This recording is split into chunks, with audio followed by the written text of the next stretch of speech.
Hello. This speaker has been recorded at a meeting of Addictive Eaters Anonymous. For more information, visit our website www.aeainfo.org.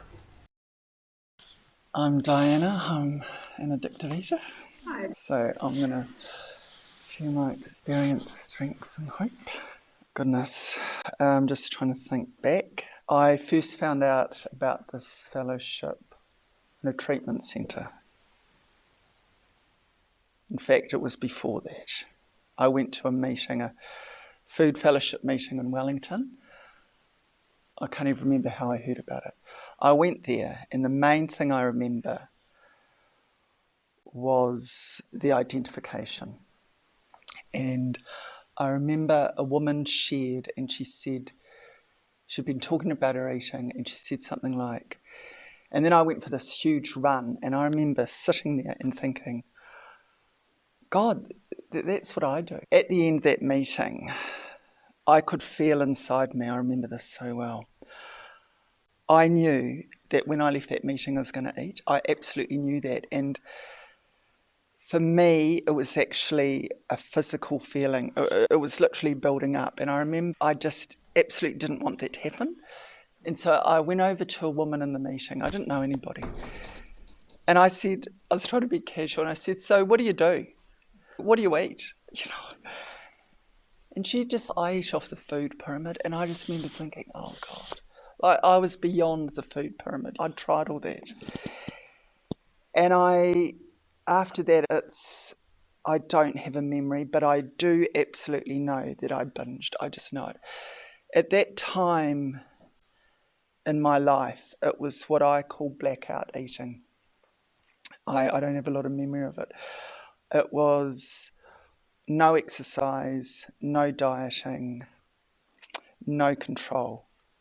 It was purely, I couldn't stop. And on top of that, I hated myself. It was so bad that I remember, the street where St Mary's of the Angels is, Bolcott. I remember walking down there one day and stopping, and I couldn't even walk any further, and it was simply, I hated my weight, I hated myself, and I didn't know what to do about it. And it must have been after that meeting, because I remember what came into my head was 3 moderate meals. And I remember thinking, how the hell do you do that? I hate the word moderate, still do. So I went to that meeting, and then I ended up going to a treatment centre. And one of the main things I remember there is absolutely honesty. The word I'd use begins with B. And I couldn't figure it out. I went in there smiling. I was absolutely beyond petrified, and I didn't even want to go in there. And I literally arrived, and there was that massive corridor, and I went to the left, and I had to have a photo taken. And I was 30. My mother was somewhere, maybe she'd gone. I don't know where she'd gone. I didn't want her to leave, and all I wanted to do was cry. And they took this photo of me, and I look absolutely ecstatic. I look like I've won $1 million. I was smiling, and it's one of my best photos ever. I haven't got it anymore. But that's what I do, the constant covering up. And no one else was smiling, and I really noticed that. And I spent 4 days there thinking, why am I here? What the hell is going on? And then one of the formats they had was they did group therapy. I was in a group one day, and I still had this, what is this all about? And somebody in that group, might have been the counsellor, started talking about workaholism, and I immediately related. I had a job that was, I can't remember the hours, but say it was 9 to 5. There was nothing else to do at the end of the job, but for me, I would go home. I was in the health field. And I look back now and I just think, God, I was mad. I had a folder of all the clients we worked with. It was all that control. I thought that was perfectly normal. So I was in that treatment centre, and that's where I really found out about this program, and they were tough. And in there, I was starving myself. I remember asking a nurse for laxatives, and all of them knew about addiction. And she just looked at me and she said, "Diana, I've been bulimic and I'm not giving you laxatives." And I was at a table whereby I had to sit with other people who, there was an anorexic there was a bulimic at the table, there was me, there was somebody else. I don't know those women.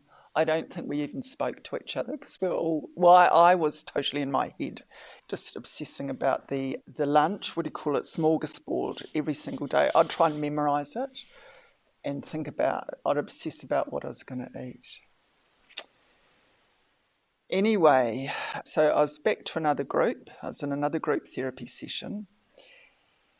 And I can't remember what I was doing, but the counsellor in that session said to me one day, "You have to go. You are going to that food fellowship." And I'm defiant. And I remember thinking, really? And she said, she must have read the look on my face, and she said, "You can go there or you can leave."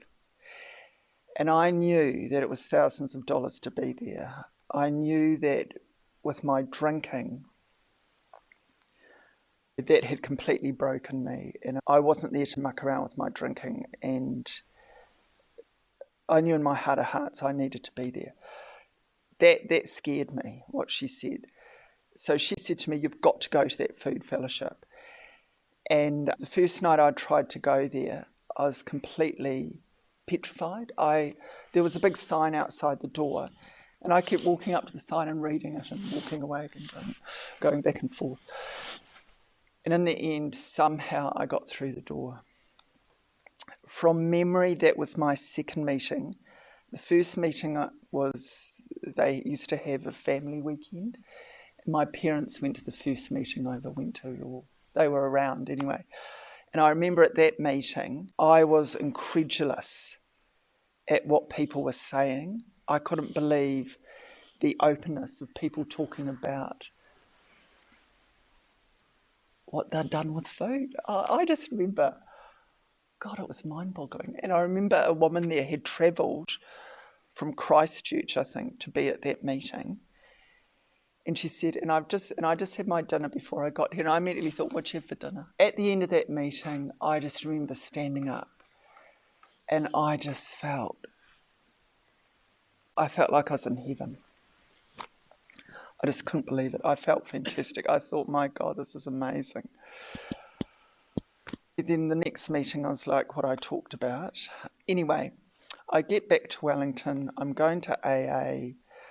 My eating is just non-stop, full-on binging, uncontrollable, and I'm not talking about it. And then I tried the food fellowship meeting, being told about the food pyramid, and I was thinking, oh my God. And it got worse. It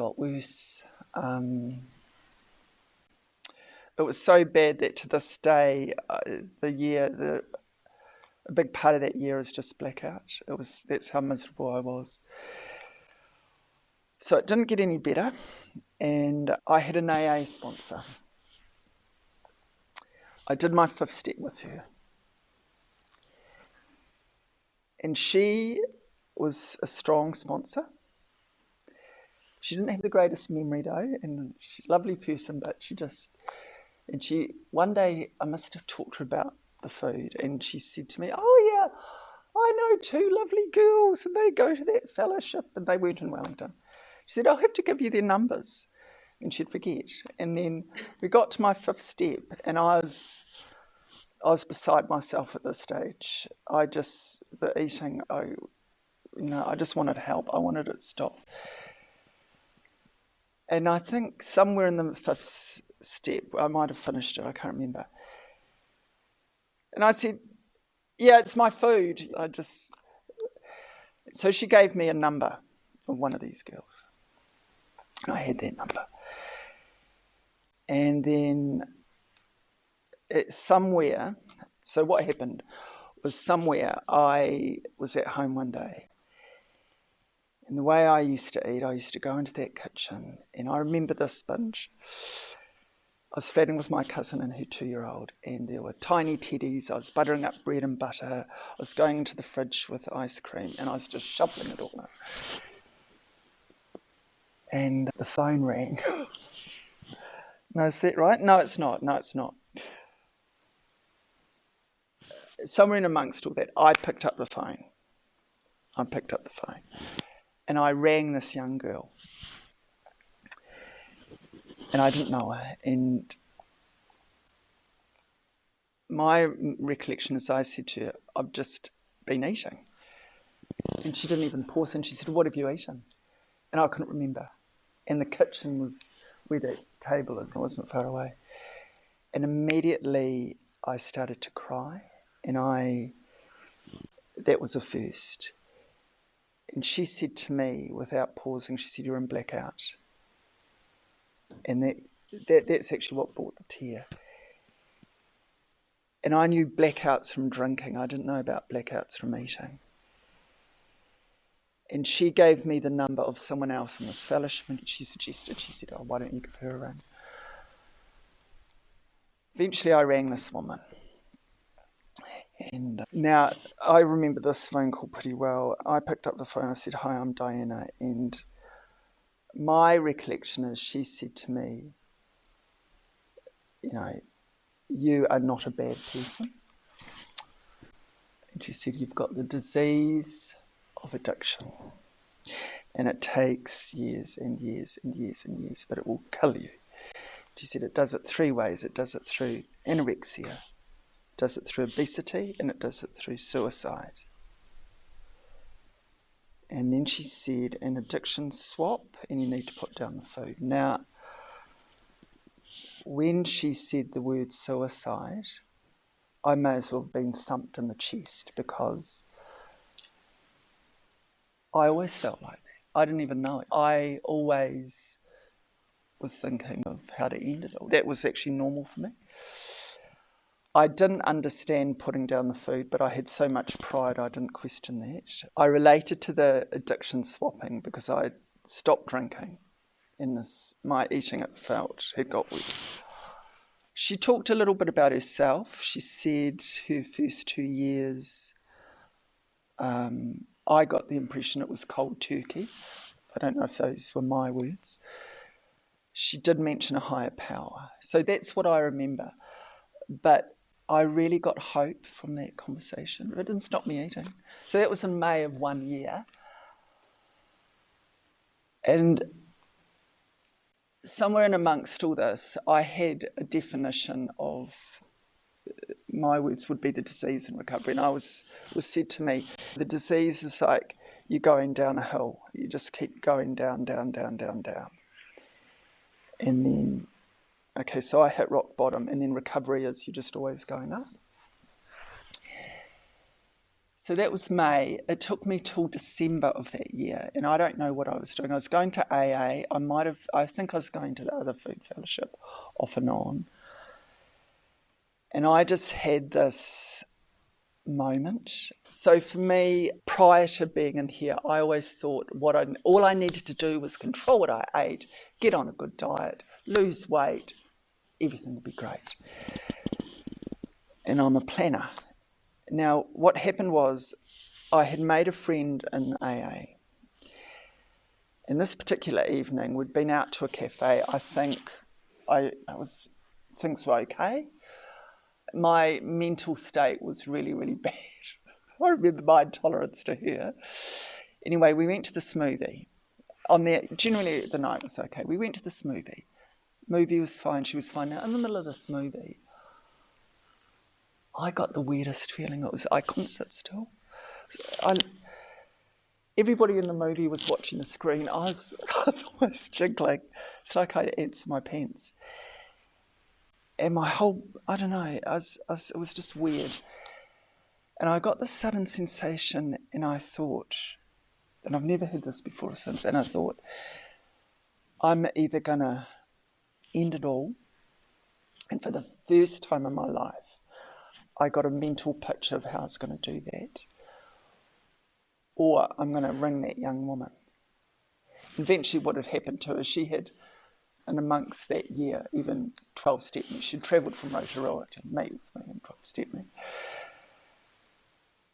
And I don't know what that did to me, but I went home, and in the next 24 hours I picked up the phone and I rang her. And after she'd 12 Stepney, she'd said, give me a call. And I said, sure. And when I said sure, I thought, I'm not going to call you.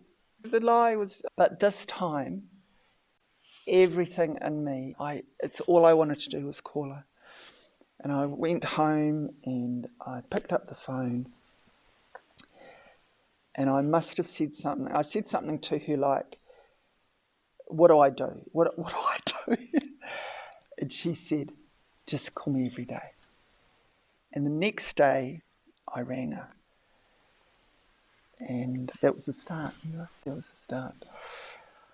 Even, I remember the first breakfast that I was off the food, and my head said to me, oh, this is far too much. God, I can't eat all this. And I picked up the phone and I said, I can't eat all this. And that's what I remember. I don't remember anything else, but I know I ate it. And I know that my complete brokenness and surrender happened in that movie theatre. God, I don't even like thinking about it now. So even though I had this crazy mind not wanting to, still defiant, that being smashed, I still followed her direction. And that's all I did. I just talk to her, go to meetings. And so I've stayed. And for me, and I remember hearing this too, it's the freedom from, I'm not thinking, oh God, I'm going to go into that dairy and I'm going to get this, that and the other. I'm not thinking about food all the time. And I used to think about food all the time, my God, all the time. And the other thing is that I was born different. I always felt different. I always felt there was me and the rest of the world. And I came from a loving family. I've always had lovely friends. But I never felt good inside. I never felt like I belonged. And that's gone. And that's, I believe, just being in here. So there's that feeling of feeling different is gone as well. And I've got a reprieve. This has worked. It's still working. And I'm glad to be here.